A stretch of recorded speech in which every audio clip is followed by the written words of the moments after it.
Good morning, Year 5. I hope you enjoyed listening to those chapters. In today's lesson, we're going to be looking at a technique that lots of different authors use in their writing. I'm not going to tell you what that is yet, because here's a little starter activity to get you going.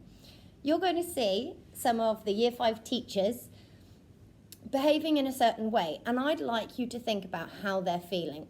You'll see 4 different teachers, so I'd like you to think about 4 different feelings. Here we go with number 1.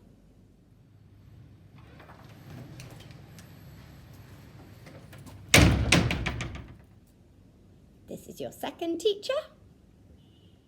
Oh, cooking! I can't wait! Your third teacher. Try and guess their feelings.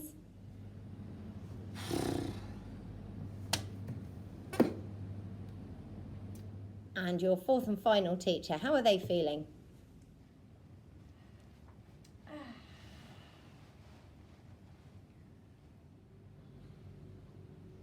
Let's see how you got on. So, hopefully you spotted that Mr. Greg was feeling angry, Miss Sasha was very excited, Mr. Tom was feeling bored, and Miss Louise was nice and relaxed.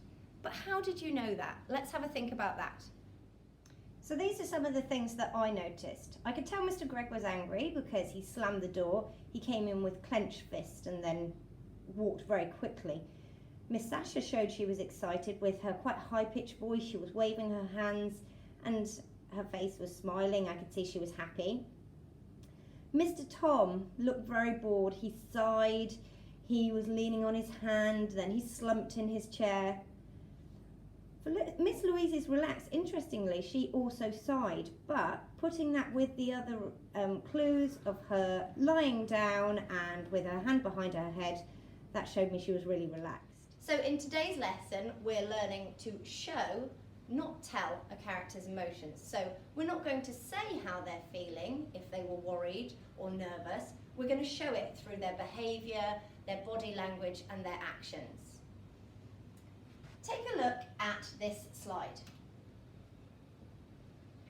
What are all these emotions showing? Hopefully, you spotted that they're showing that somebody is scared. How might this be shown in writing? So for example, you might have, my eyes popped out of my head. You might see something like, I couldn't bear to look and I covered my eyes with my hand. It might be, I screamed at the top of my lungs. Or I sat quietly biting my fingers, wondering what would come next.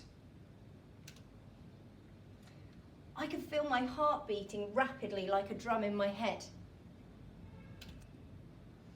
Or you might be so shocked when you're scared that you leap up out of your chair. Maybe there's something crashed above you. So we can make a spider diagram and think of all the different ways that the body might show it's scared. So I've used those examples there and made a spider diagram.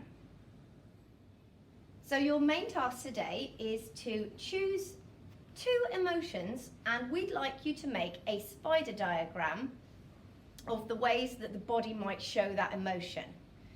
So you've got 8 different emotions that you can choose there. Nervous, excited, hungry, shy, relaxed, petrified, tired or angry. And we'd like you to make a spider diagram for 2 of them that looks something like this.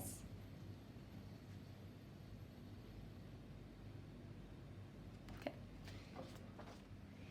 In addition to this, if you'd like to practice some writing, we'd like you to try using one of those emotions and putting it into a short paragraph.